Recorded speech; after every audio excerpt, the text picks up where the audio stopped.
तो सीधा आपको लेकर चलते हैं जहां पर दिल्ली के उप मुख्यमंत्री मनीष सिसोदिया प्रेस कॉन्फ्रेंस कर रहे हैं।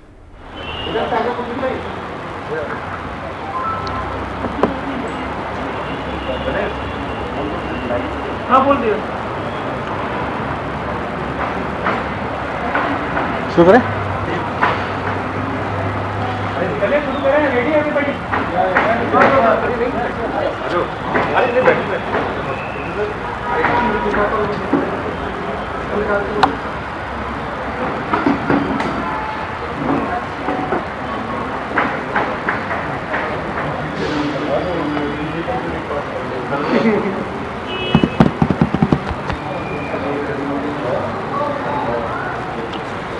गुजरात में भारतीय जनता पार्टी इस चुनाव में बुरी तरह से हार रही है और इस हार के डर से वो इतनी बौखला गई है, इस तरह की हरकतों पर उतर आई है जिसकी कल्पना नहीं की जा सकती। आज के दौर में भारतीय जनता पार्टी ने आम आदमी पार्टी के उम्मीदवार को किडनैप कर लिया है।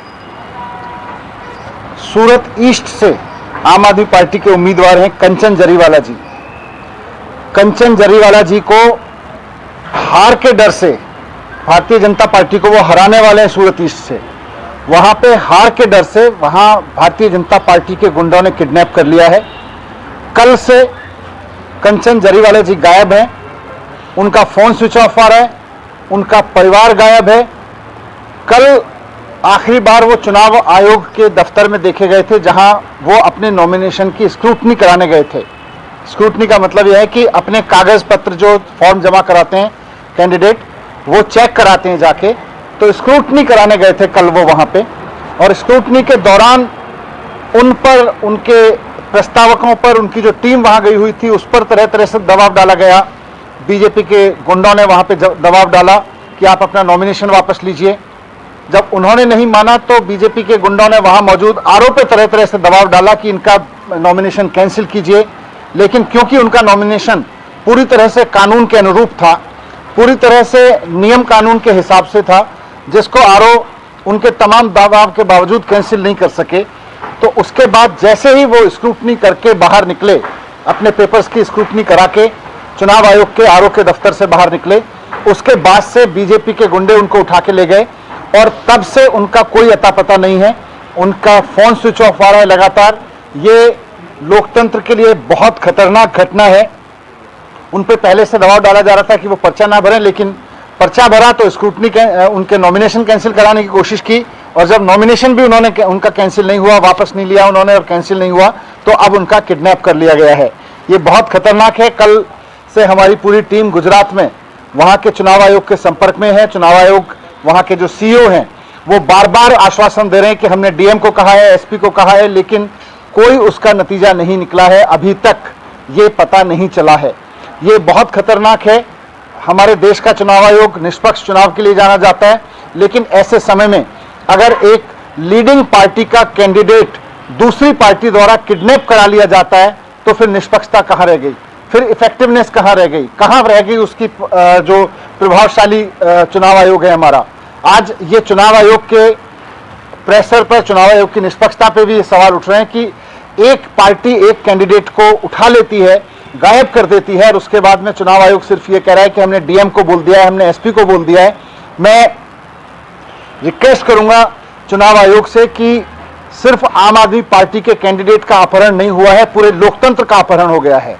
आज के दौर में अगर कैंडिडेट को अपहरण कर लिया जाएगा, अगर चुनाव नहीं लड़ने दिया जाएगा, अगर चुनाव लड़ने के लिए कोई बाजिद हो और पूरी तरह से सक्षम हो तो उसका अपहरण कर लिया जाएगा, तो फिर चुनाव के मसले ही क्या रह गए, चुनाव के मायने क्या रह गए।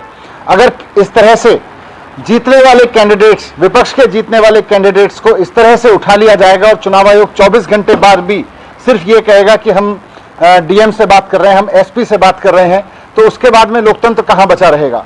तो मैं चुनाव आयोग से अपील करना चाहता हूं कि बहुत खतरनाक स्थिति है ये गुजरात में, पूरी तरह से इसको संज्ञान में ले और पूरी प्रायोरिटी के साथ, जैसे उनकी जिम्मेदारी है कि चुनाव आयोग की पूरी मशीनरी ठीक से काम करे, निष्पक्ष रूप से काम करे, वैसे उनकी जिम्मेदारी भी है कि किसी तरह का दबाव किसी कैंडिडेट पे ना हो और इस तरह की घटना किसी कैंडिडेट को अपहरण करने की ना हो। आज भारतीय जनता पार्टी ने जो कैंडिडेट का अपहरण किया है वो लोकतंत्र का अपहरण है। मैं मुख्य चुनाव आयुक्त से मिलने का मैंने समय मांगा है। मैं जैसे ही वो समय देंगे मैं उनके पास भी इस रिक्वेस्ट को लेकर जाऊंगा। आपके माध्यम से भी मैं कहना चाहता हूं कि मुख्य चुनाव आयुक्त तुरंत इस मामले को इमरजेंसी के रूप में संज्ञान में लें। एक राज्य के विधानसभा चुनाव में एक लीडिंग पार्टी के कैंडिडेट का अपहरण चुनाव के पॉइंट ऑफ व्यू से कोई सामान्य घटना नहीं है, बहुत बड़ी घटना है। इसको ये ना लें कि हमने डीएम को कह दिया, एसपी को कह दिया है। तुरंत वहां हरकत में आके पूरी की पूरी मशीनरी लगा के हमारे कैंडिडेट को ढूंढने में और जिनके भी वो कब्जे में उनसे छुड़ाने में मदद करें। Thank you. सर, आपने चुनाव आयोग से समय मांगा है तो मैंने अभी उनके ऑफिस में रिक्वेस्ट डाली है। आई एम श्योर कि वो ऑफिस में तुरंत समय दे देंगे मुझको। और दूसरा एक सवाल है कि बीसीबी की जो कार्रवाई हुई है आम आदमी पार्टी के ऊपर, क्या कहना है सर? देखिए, ये दिल्ली में भारतीय जनता पार्टी भी जान रही है कि वो हार रही है और आम आदमी पार्टी एमसीडी का चुनाव जीत रही है। आज चारों तरफ यह है कि एमसीडी में आम आदमी पार्टी बहुत प्रचंड बहुमत से चुनाव जीतने वाली है। तो जाहिर सी बात है कि आम आदमी पार्टी के टिकट की डिमांड भी काफी थी। आम आदमी पार्टी से चुनाव लड़ने वाले आम आदमी पार्टी में और उसके आसपास बहुत लोग थे जो चुनाव लड़ना चाहते हैं। वैसे में आज इस तरह की घटना से एक तो आम आदमी पार्टी के लिए संतुष्टि की बात है कि कोई अगर कहीं किसी से पैसे मांग और ले भी रहा है और दे भी रहा है तो टिकट नहीं बिकता इस पार्टी में।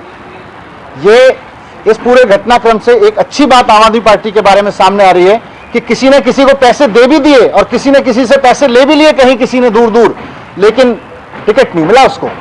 तो इसका मतलब आम आदमी पार्टी में टिकट नहीं बिकता। इस घटना से मैं एक सिल्वर लाइनिंग इसमें देख रहा हूं कि आम आदमी पार्टी इस टेस्ट में पास हुई कि किसी ने किसी को पैसे भी दे दिए और टिकट लेने के नाम पे ले भी लिए, लेकिन उसको टिकट नहीं मिला। यानी कि आम आदमी पार्टी में पैसे नहीं चलते टिकट के। ये अपने आप में इस बात का प्रमाण आ गया सामने। लेकिन जाहिर सी बात है कि इधर उधर कोई किसी को बोले कि भाई मैं तो पैसे लेके आपको टिकट दिला दूंगा, तो मैं तो ऐसे तमाम लोगों से जो आज, अब तो खैर टिकट की प्रक्रिया पूरी हो गई, आगे के लिए भी कहना चाहूंगा कि कहीं भी कोई आदमी आपको कहे कि मैं आम आदमी पार्टी में टिकट दिला दूंगा, पैसे दे दीजिए, बिल्कुल यकीन मत करना। सबसे बड़ा झूठा होगा वो आदमी जो ये कहेगा।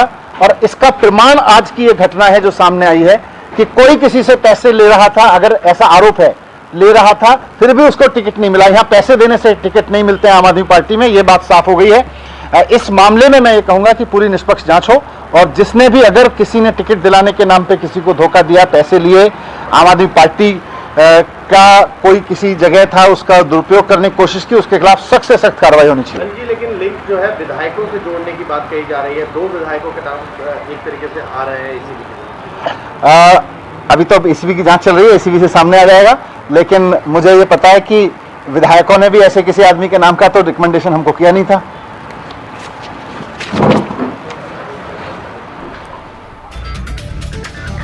तो देखिए, मनीष सिसोदिया प्रेस कॉन्फ्रेंस कर रहे थे और इस दौरान उन्होंने बीजेपी पर जमकर निशाना साधा। गुजरात चुनाव को लेकर जमकर निशाना साधा है।